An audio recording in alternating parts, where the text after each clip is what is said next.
E vamos mais uma vez no Tire a Máscara com a É Demais, nessa série que tá sendo surreal de maravilhosa, né, gente?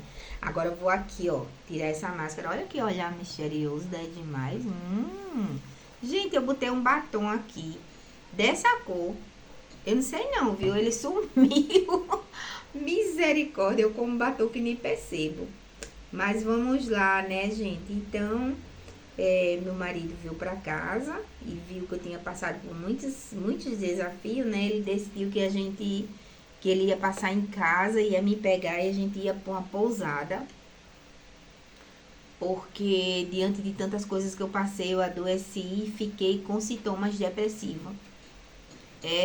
Precisei até tomar uma caixa de sertralina. Não cheguei a tomar nem a metade da sertralina, mas apesar de estar com a ajuda com a psicóloga, e apesar de ter a psicóloga, ela disse assim: existe médicos e médicos, eu vou lhe enviar para um anjo, porque ele é um anjo, ele não segura os pacientes deles com medicamento.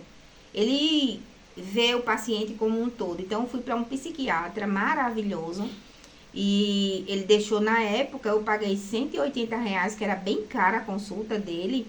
E ele deu um abatimento e passou essa cetralina. Misericórdia, eu não cheguei nem a tomar nem a metade da caixa.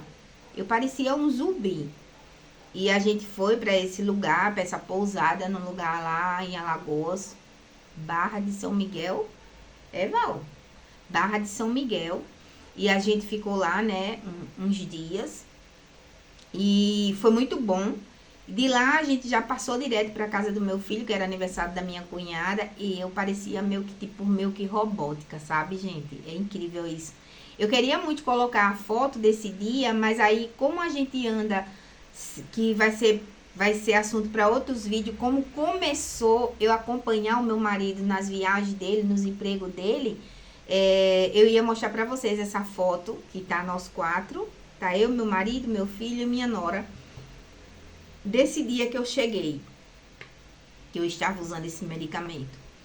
E aí eu comecei a sentir era uma falta de energia para trabalhar que eu não sei explicar. Eu simplesmente eu não tinha energia. Eu já me acordava no outro dia sem querer mais abrir o salão. Meu marido estava desempregado. E por conta disso, da onde se tira e não se coloca, vai saindo, né, a falta. E tanto ele como eu, a gente não sabia administrar o dinheiro. Então, o dinheiro que ele ganhou se evaporou. Foi pagando dívida e se evaporou, né? Então, foi acumulando o aluguel. Foi acumulando o aluguel, acumulando. Eu já morava dentro do salão, dividi ele direitinho. Teve que investir para fazer as divisórias lá, para eu ficar morando lá. Meu filho caçula já tinha se casado também, ele só ficou nesse salão comigo. Foi coisa de 2 meses, depois ele foi morar com a namorada, hoje já são casados, enfim. E aí, tava eu e meu marido lá, né, morando nesse lugar, e eu já não tava, eu sentia uma tristeza dentro de mim, gente, que eu não sabia explicar, sendo que eu tava doente e eu não sabia.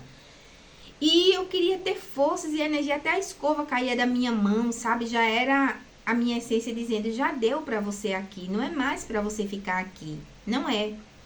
E mesmo assim, eu tive que, nesse processo do meu marido estar com essa pessoa que passou 9 meses, eu tive que fazer uma cirurgia de hemorroida, e que parecia ser besteira, mas não foi besteira. Eu tive hemorragia, tive que voltar para o centro cirúrgico, passei muito mal, foi seríssima a coisa, tanto é que para poder eu me recuperar foram 9 meses, né? Pessoas que fazem e que de repente tinha cliente minha que queria escovar o cabelo, meu marido dizia: mas ela tá cirurgiada, ela fez uma cirurgia. Ah, mas isso é besteira, dá pra ela fazer, é só pra escovar. E elas não me respeitavam. Hoje eu entendo, se eu não me respeitava, se eu não colocava limite, como era que o povo ia fazer isso comigo? Então, era aquela coisa. Foi um aprendizado cada dia mais, né? Hoje eu entendo tudo que eu passei. E daí eu comecei, sabe como numa rosa, vai murchando, vai perdendo vigor? Foi mais ou menos isso. O meu corpo estava cansado. Foi muita pressão, muita pressão, muita pressão.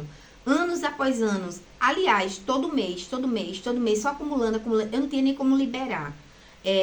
O que o psiquiatra falou: você precisa ter fé, a sua fé, e você precisa fazer atividade física. Então, às vezes eu ia num shake da Herbalife, fazia uma escada, um elipto, e tomava shake, conversava ali com algumas pessoas. Era um momento maravilhoso para mim, que pelo menos eu estava ali. Ir para a igreja, alguma coisa do tipo, fazer minhas orações eu e Deus.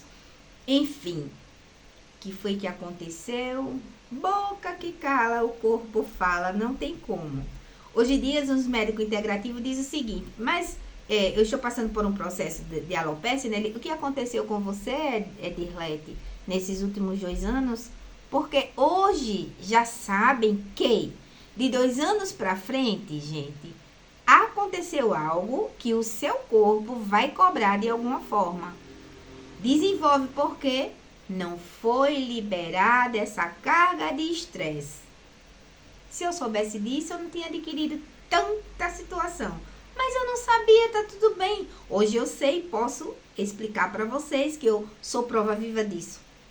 E aí, o que aconteceu, eu comecei a adoecer, sem saber o que era, e fazendo terapia, eu dizia para minha psicóloga, Fernanda, que terminou sendo minha cliente, né, lá no salão, Fernanda, mas pelo amor de Deus, ó, eu pinto minhas unhas, eu cuido de mim, então eu não vejo como uma depressão, não sei o que é, eu só não sinto mais vontade de fazer isso. E as clientes chegam, mas eu não consigo, eu me levanto, é uma coisa assim, sabe, parecia que era tudo com muito peso. Até que foram cortar a energia. E às vezes, quando a gente não sabia lidar com isso, quando a gente passou lá atrás, né, num dos vídeos eu falo aí, quando meu esposo estava na mão de agiota e tudo mais, quando ia cortar a energia, né, o homem dizia assim, se você tiver, né, você pode até, aí sempre tinha e dava, e aí ficava, e aquela coisa assim que a gente sabe que é errado. Olha só, gente, quando a gente tira algo do universo, quando a gente pega algo que não nos pertence, o buraco vai ficar ali.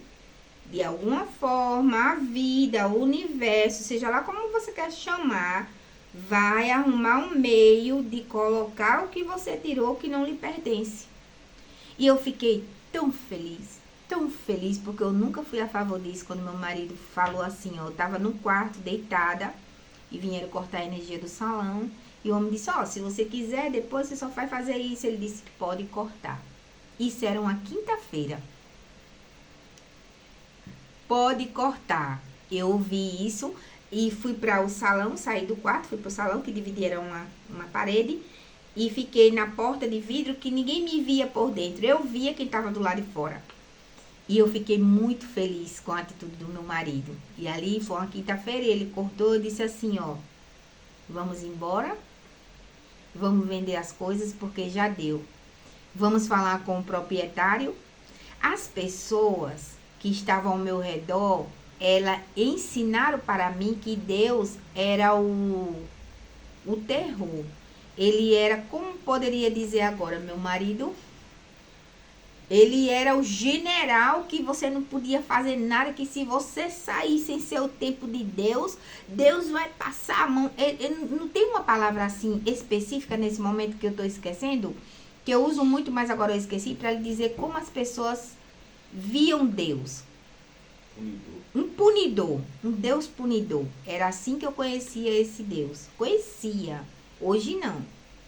E aí eu cheguei lá, eu nunca esqueci disso, gente, mas eu falo disso, sabe, como se fosse agora, mas de uma forma positiva, quando eu cheguei diante daquele homem, porque era uma imobiliária que era no nome da esposa do meu pastor e no nome da minha cunhada, porque precisava do fiador e uma pessoa para colocar no nome. E como eu na época tinha um nome sujo, e meu marido também, a gente não podia colocar no nosso nome. E aí eu estava prejudicando essas pessoas que não tinha nada a ver com isso, né? Nesse processo que passaram, que a gente estava passando, que precisou passar para chegar até aqui. Tudo coopera. Ai, ai, ai. Então, a gente quando chegou eu e meu marido chegou diante daquele homem, né? O dono da imobiliária, gente. Não foi nem o empregado, não foi o dono. Ele olhou assim para mim e disse assim, tava 5 meses atrasado. E era 10%, se eu não me engano, em cima de cada mês e 2% em cima de cada dia, uma coisa assim de atraso. Então era uma dívida que tava. Ele disse assim: se vocês, prestem atenção, se vocês não tiveram capacidade de pagar um mês, como vocês acham que vocês iam ter capacidade de aguentar? E aguentou 5 meses. Gente, aquilo foi uma lição que parece que eu ouvi o próprio Deus falando ali. Você acha que Deus quer que você fique oprimido? E as pessoas chegavam para mim e diziam assim: não saia sem ser no tempo de Deus. Como é que Deus ia deixar eu ficar com acúmulo de dívida de 5 meses nas minhas costas, sabendo que estava em cima desse monte de juros? Eu não conheço esse Deus. Eu tinha medo de Deus, porque as pessoas me levaram a acreditar dessa forma. Pessoas doentes que não sabiam nada como ensinar. Era o que elas podiam dar para aquele momento. Gente, eu passei por situações que nem chorar eu podia, porque eu era dirigente de ciclo de oração, e aí eu queria chorar de tantas pressões psicológicas que eu estava passando, e dizia assim: mas você não pode mostrar fraqueza. Até isso, eu quase enlouqueço. Todo excesso há uma falta. E o que aconteceu? Eu me tornei a pessoa que eu sou hoje por tudo que eu passei, para que eu venha ensinar a vocês que você pode fazer diferente. E nisso, eu disse quanto é que paga, como o senhor pode dividir pra gente, como o senhor pode dar desconto, contei toda a nossa situação. Graças a Deus as pessoas entendem que somos pessoas honestas, né? E aí, porque a gente exala isso de honestidade e nem a pessoa entende. Como é que eu vou ter credibilidade nessa pessoa, não sei o que? Nem elas entendem porque tem credibilidade na gente. Porque a gente exala a credibilidade, a gente exala que somos honestos. E as pessoas gostam da gente porque é isso que a nossa essência é. E nisso a gente começou a vender as coisas. Gente, quando a gente botou no Facebook para vender as coisas, para anunciar, na sexta-feira, não, a gente colocou no sábado. No domingo não tinha mais nada. E o povo: eu quero a geladeira, eu quero a máquina de lavar e não sei o quê. A gente vendeu tudo assim, rápido. E a gente pagou o homem da imobiliária para poder livrar as pessoas que não tinha nada a ver disso da cobrança. E a gente pagou a conta de energia, a gente parcelou, ficou parcelando. E a gente precisou passar um tempo na casa do nosso filho, em Maceió. E depois a gente foi morar em Arapiraca com o nosso filho, que estava noivo na época. E nisso, eu ficava lá, né? Que eu vou agora falar como foi o outro processo. E já tá chegando o momento certo de você saber por que eu acompanho o meu marido nesse tempo. E agora vai começar o nosso momento de ressurgir a fênix das cinzas e a gente só viver momentos de coisas boas e desafios, né? Porque na vida não é tanta coisa ruim e tanta coisa boa. Os dois têm que andar junto para que ter o equilíbrio. São polaridades. Até o próximo vídeo!